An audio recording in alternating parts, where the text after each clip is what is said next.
제2차 세계대전 후에 이제 유럽의 한 스트라스부르라는 마을에서 지역 대표들이 모였습니다.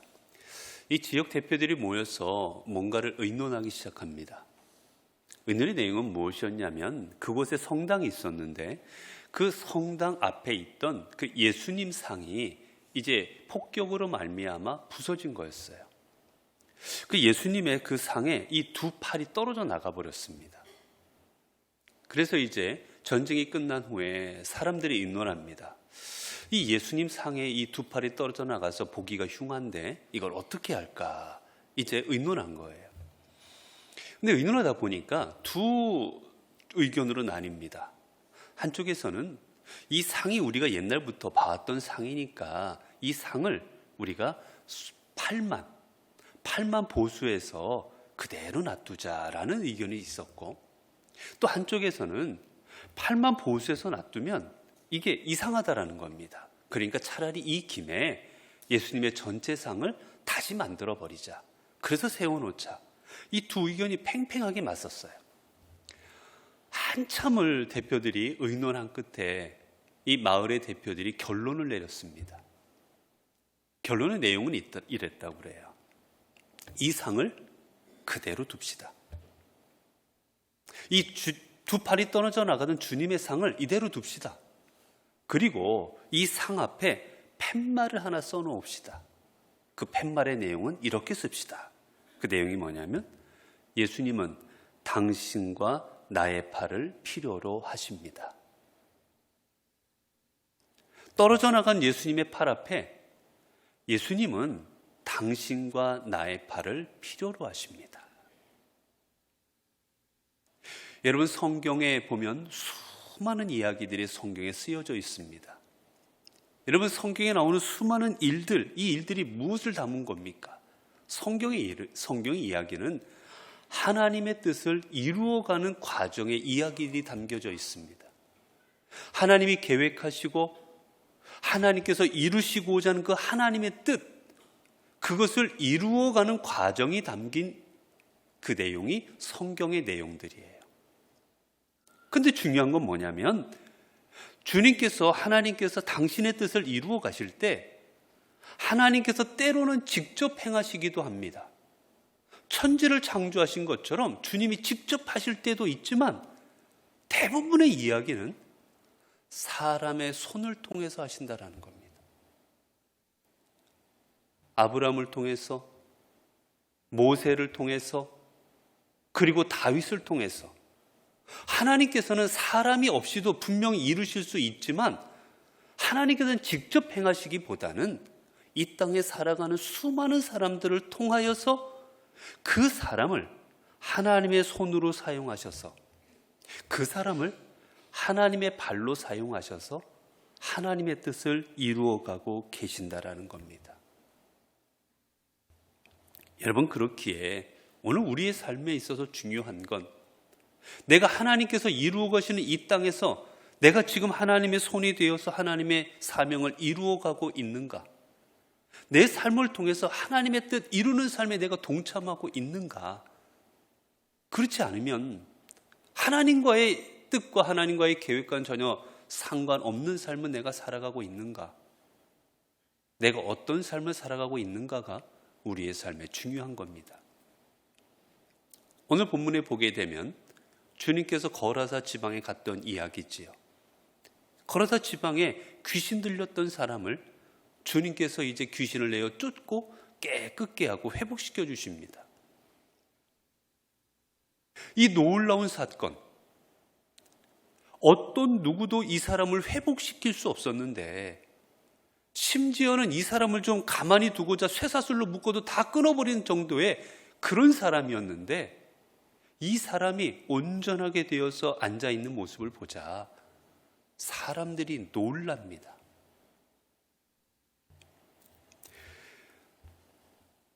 이때 사람들의 반응은 두 가지였지요. 우리가 이전 시간에 본 것처럼 그곳에 있던 수많은 사람들은 예수님을 떠나달라고 요구를 합니다. 예수님, 우리 곁에서 떠나십시오. 이 놀라운 일을 경험한 사람들의 반응은 예수님 보고 떠나달라고 말한 거예요. 이유는 무엇이었습니까? 이유는 그들의 경제적인 이유 때문이었어요. 그 귀신들이 나가서 돼지떼에 들어가서 돼지떼를 몰살시키자 자신들의 경제적 손해를 본 이 사람들은 예수님을 가까이 하고 싶지 않았던 겁니다. 예수님과 가까이 해봐야 내가 경제적 이익이 아니라 경제적 손해를 볼 것이니 아예 내 곁에 멀리 떠나가 보이시라고 말한 겁니다. 그리고 이들 생각에 우리가 지금까지도 예수님 없이 살았는데 뭐 이후로도 예수님 없이도 우리는 충분히 살아갈 수 있다라고 그들은 그렇게 생각했던 것이지요. 이 땅의 수천 년, 수만 년의 역사 속에서 예수 그리스도를 만나고 은혜를 경험했던 이들, 그 절호의 기회, 주님을 통해서 구원받을 수 있는 절호의 기회를 이들은 스스로 박차버리고 말았던 겁니다. 거기에 비해서 오늘 이 귀신 들렸던 사람, 군대 귀신에 의해서 처참하게 삶이 무너졌던 이 사람이 주님한테 한 고백은 다른 고백이었습니다. 오늘 본문에 보게 되면 18절에 이렇게 이야기하고 되어 있지요. 예수께서 배에 오르실 때에 귀신 들렸던 사람이 함께 있기를 간구하였으나, 예수님께서 이제 다시 배를 타고 이들이 떠나달라 말하자 다시 예수님께서 다시 유대인 지방으로 이 갈릴리 호수를 건너가려 하십니다. 예수님께서 가버나움에서 다시 건너가려 하실 때 이 귀신 들렸던 사람이 예수님 앞에 나와 이야기합니다. 함께 있게 해 주십시오.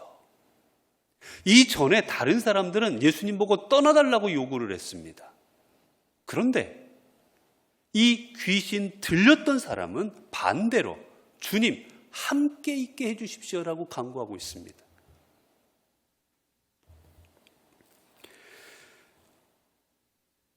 여러분, 무엇이 차이가 있겠습니까? 이 귀신 들렸던 사람은 내 인생, 내 삶이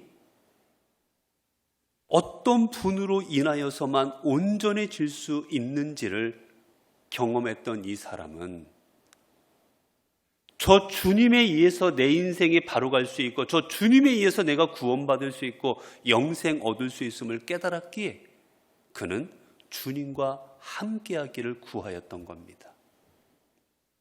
이전에 있던 사람들, 다른 사람들은 그저 곁에서만 바라보았기에 그저 그들에게 제일 중요한 것은 돈이었어요.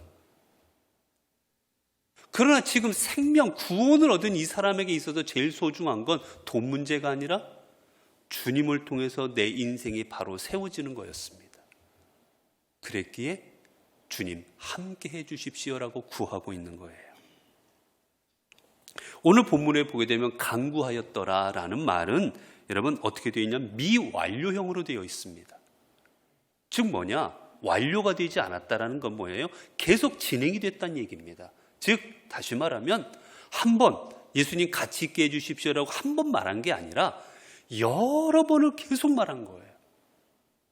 예수님이 거절하시자 또 얘기하고 주님 제발 좀 같이 있게 해달라고, 주님과 함께 해야 내 인생이 바로 설 것 같다고 계속해서 주님 앞에 요구한 거, 간청한 겁니다. 여러분, 이게 바로 주님의 은혜를 체험한 사람과 은혜를 체험하지 못한 사람의 차이입니다. 은혜를 체험한 사람은 주님과 함께하고 싶어 합니다. 그 은혜를 맛봤기에, 그 은혜를 경험했기에 그 은혜 가운데 머물고 싶어서 주님과 함께하기를 구합니다.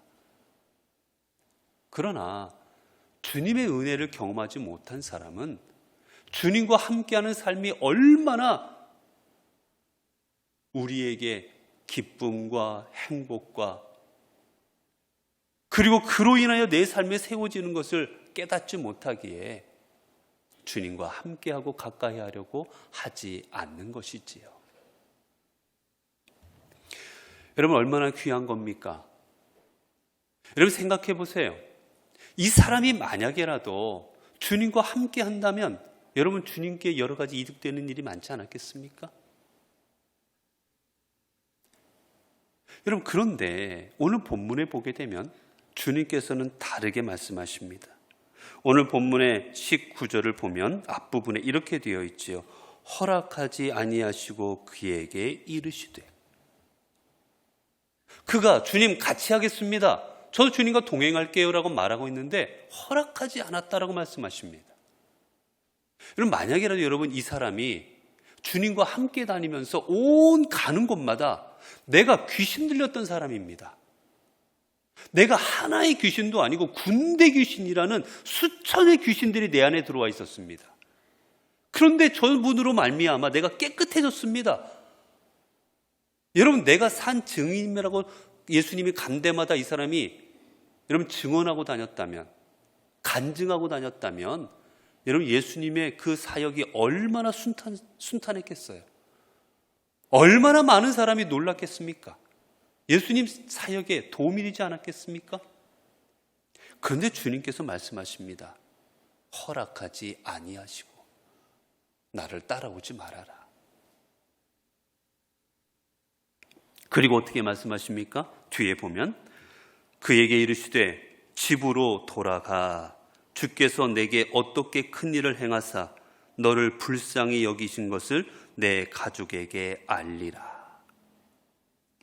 예수님은 나와 함께 가서 내가 가는 곳마다 내가 너에게 해준 이 기적을 많은 사람에게 이야기 좀 해라라고 한 게 아니라 너 집으로 돌아가라라고 말합니다. 집으로 돌아가서 어떤 일이 있었는지를 내 가족에게 말하라 말씀하십니다. 여러분, 집으로 돌아가라는 말씀, 이 말씀의 의미가 뭐겠습니까? 여러분, 우리가 앞부분에 보게 되면 이 사람이 지금 어디에 거하고 있었습니까? 이 사람은 사람들로부터 떨어져서 무덤 사이에 거하고 있었습니다. 가정이 파탄났어요. 가정에 들어가지를 못합니다. 귀신 들려서 하도 이상한 일을 하니까 가족들과 함께 지내지를 못했던 겁니다. 친구들과 본인이 속해져 있는 공동체로부터 떨어져서 아무도 찾지 않는 그 공동 묘지 가운데 살아가고 있었던 사람이었어요. 주님은 그에게 말씀하십니다. 집으로 돌아가라. 이 말은 내 삶의 자리로 돌아가라고 말씀하시는 겁니다. 너가 지금까지 살았던 삶의 자리, 내 가족들, 내 친구들, 내 이웃들이 있는 그 자리로 돌아가라고 하시는 겁니다. 여러분, 이 사람은 주님과 함께 온 땅을 돌아다니면서 주님이 가시는 곳마다 가서 자신의 있었던 일을 증거하고 싶었어요. 그러나 주님이 보내신 것은 그 세계 열방이 아니라 이 사람의 가정과 이 사람이 속해 있는 공동체였습니다. 우리는 하나님의 일을 감당한다고 하면 뭔가 덩치가 커야 된다고 생각을 합니다. 우리가 뭔가 하나님의 일을 하려고 그러면 신학교에 가서 목회자가 되거나 아니면 저기 어딘가 가서 선교지에 가서 저 오지에 가서 선교를 하거나 아니면 어디에 교회를 세우거나 무슨 그런 큰 일들을 이루어야 우리는 하나님의 사명을 감당하는 줄로 압니다. 그러나 여러분, 하나님께서 오늘 이 사람에게 주신 사명지는 어디입니까? 이 사람의 가정입니다. 여러분, 오늘도 하나님께서 우리에게 주신 1차적인 사명지는 우리의 가정입니다. 여러분, 먼저 여러분들을 한 가정의 아내로 삼으시고 여러분을 한 가정의 남편으로 세우시고 하나님이 여러분을 한 가정의 아버지로 자녀로 세우신 이유는 다른 게 아니에요. 내가 그곳에서 하나님의 사명을 감당하라고 하시는 겁니다. 그렇게 우리의 1차적인 사명지는 바로 우리의 가정입니다. 그래서 우리는 우리의 가정에서 예배드리고 우리의 가정에서 기도도 하고 우리의 가정에서 내가 열심으로 내게 주신 아버지의 사명, 내게 주신 어머니 아내의 사명, 내게 주신 남편의 사명을 온전히 감당하고 있을 때 여러분 그곳에서 가족들이 구원받고, 그리고 내 직장에서 내가 맡은 사명을 열심으로 그리스도인으로서 감당할 때 내 직장을 통해서 내 주변의 사람들이 주께 돌아오게 하는 것, 이게 바로 우리에게 주신 1차적인 하나님의 사명인 것입니다. 여러분 성경에도 보게 되면 예수님께서는 사도 바울을 부르신 후에 그는 온 세계 하나님의 말씀을 전하는 하나님의 사도로 삼으십니다. 1차, 2차, 3차 전도 여행을 통해서 아시아를 넘어서서 유럽까지 가서 하나님의 복음을 전하게 하시지요. 이게 바로 여러분 사도의 사명 아니겠습니까? 이 정도 돼야 하나님의 일을 감당하는 거 아니겠습니까? 그런데 예수님께서 사도로 삼으셨던 바로 요한, 여러분 요한의 사명은 무엇이었는지 아십니까? 요한복음 19장 26절 26절에서 7절을 보면 예수께서 자기의 어머니와 사랑하시는 제자가 곁에 서 있는 것을 보시고 자기 어머니에게 말씀하시되 여자여 보소서 아들이니이다 하시고 또 그 제자에게 이르시되 보라 내 어머니라 하신대 그때부터 그 제자가 자기 집에 모시니라. 예수님께서 마지막 십자가에서 하시는 말씀이 마리아, 자신의 육신의 어머니 마리아에게 어머니, 이 아들은 이제 떠나니 이 아들은 없지만 이 내 사랑하는 제자 이 요한이 아들의 역할을 대신할 것입니다 라고 말합니다. 그리고 요한에게 말합니다. 요한아, 이제부터 저 내 어머니였던 마리아가 이제 너의 어머니다. 너의 어머니로 알고 마리아를 섬겨라 하시고 십자가에서 숨을 거두십니다. 그리고 성경에 보면 그 이후로 사도 요한은 그 마리아를 자기의 집에 모시고 평생을 이제 마리아를 섬기고 모셨다라고 성경은 전합니다. 여러분 요한의 입장에서 생각해 보십시오. 요한의 귀에 자신과 함께 예수님의 복음을 듣고 전했던 그 다른 제자들은 온 땅을 다니면서 복음을 전하고 있습니다. 온 세계 만방에 나가서 복음을 전하고 때로는 그곳에서 핍박도 당하고 때로는 들려오는 소리가 복음을 전하다가 순교당했다라는 소식이 전해져 옵니다. 그 소식을 전해 듣는 초대 교인들은 감동이 벅찹니다. 그런데 여러분 요한은 뭐하고 있습니까? 밥을 짓고 밥을 지어서 마리아에게 갖다 주고 마리아가 집에서 지내는데 부족함이 없는지 마리아를 보살피는 일을 감당하는 게 요한의 일이었어요. 여러분 다른 제자들과 비교하면 얼마나 보잘것없고 초라하다고 생각했겠습니까? 다른 제자들은 복음을 전하다 순교를 당하는데 나는 지금 하는 일이 마리아 봉양하는 겁니다. 그러나 여러분 이 요한을 통해서 위대한 요한복음이 쓰여집니다. 그리고 요한복음은 다른 마태, 마가, 누가에는 쓰여져 있지 않은 주님의 이야기들이 많이 나옵니다. 여러분 마태, 마가, 누가를 보면 다 내용이 비슷합니다. 유별 요한복음만 다르게 나온 부분이 많습니다. 언급되지 않는 사건들, 예수님의 말씀이 많이 나와요. 그건 바로 뭐겠습니까? 바로 어머니 마리아로부터 예수 그리스도가 이루셨던 일들이라든지 하신 말들이라든지 그런 것들을 더 많이 전해 들었기 때문 아니었겠습니까?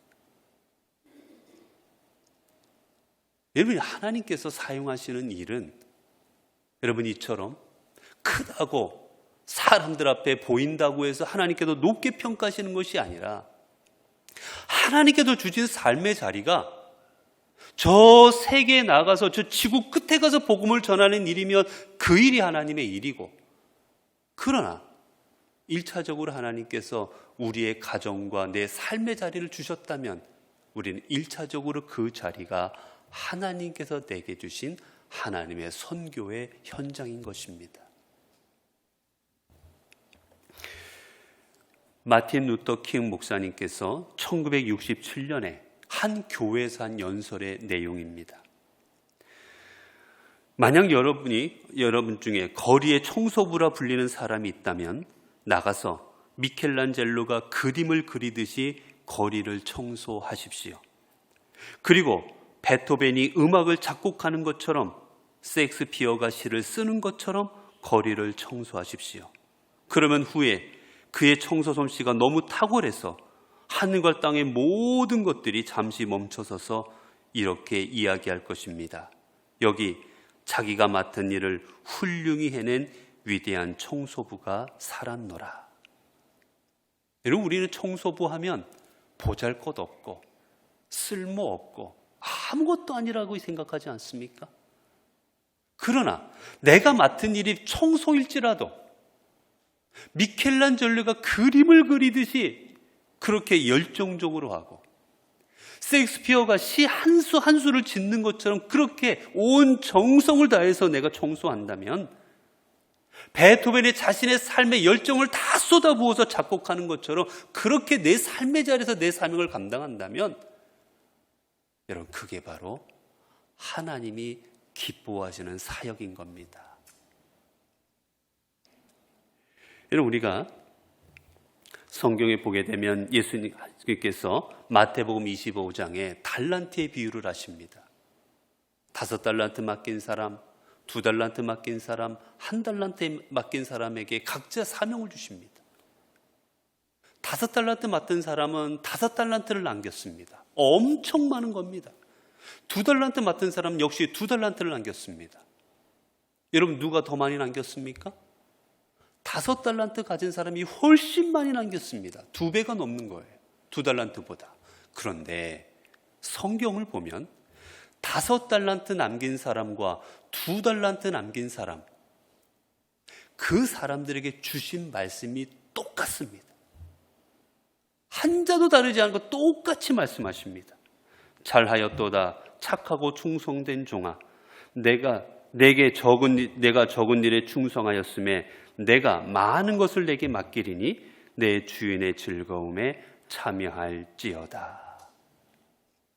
사랑하는 성도 여러분, 하나님의 사명을 감당하는 자리는 먼 곳에 있는 것이 아니라 바로 내가 서 있는 내 삶의 자리, 오늘도 내가 살아가고 있는 내 삶의 자리가 바로 주님께서 맡겨주신 내 삶의 선교지임을 기억하시기 바랍니다.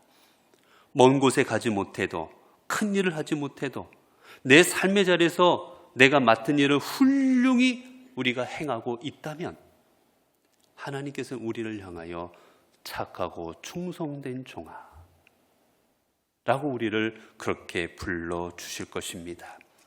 우리의 가정, 우리의 직장, 우리의 이웃이 바로 우리의 선교지입니다. 가족들에게도 이웃들에게도 주님의 팔이 되고 주님의 다리가 되어서 우리가 주님의 복음을 전하는 그 통로가 될 때 주님은 우리를 통해 우리의 삶의 자리에 하나님의 놀라운 능력이 임하도록, 주의 은혜가 임하도록 우리를 인도하여 주실 것입니다. 기도하겠습니다. 은혜로우신 하나님, 내가 살아가고 있는 내 삶의 자리가 주님의 복음을 전하고 은혜를 전하는 내게 주신 선교의 자리임을 깨닫게 하여 주시니 감사합니다. 우리는 그저 남들이 볼 때 큰 사명을 감당하고 눈에 보이는 일들을 해만 선교인 줄 알았지만 내 가족을 돌보고 내 이웃을 돌보고 동료를 돌보는 것 또한 우리에게 중요한 선교임을 깨달았습니다. 주님, 우리를 먼저 믿게 하시사 우리로 하여금 주님의 손과 발이 되어 우리의 삶의 자리에서 복음을 전하게 하셨습니다. 이제 우리의 삶의 자리에서 우리 모두가 주님의 제자가 되어 저희들의 삶을 통해 복음을 전하고 저희들의 삶을 통해 은혜가 전파되고 저희들의 삶을 통해 사랑이 전파되는 삶이 되게 하여 주옵소서. 그래야 우리들이 은혜의 종착역이 아닌 은혜의 통로가 되어 우리를 통해 한없는 하나님의 사랑과 은혜가 우리의 가정과 우리의 삶의 자리에서 흘러가게 하옵소서. 우리 주 예수 그리스도 이름으로 기도드리옵나이다. 아멘.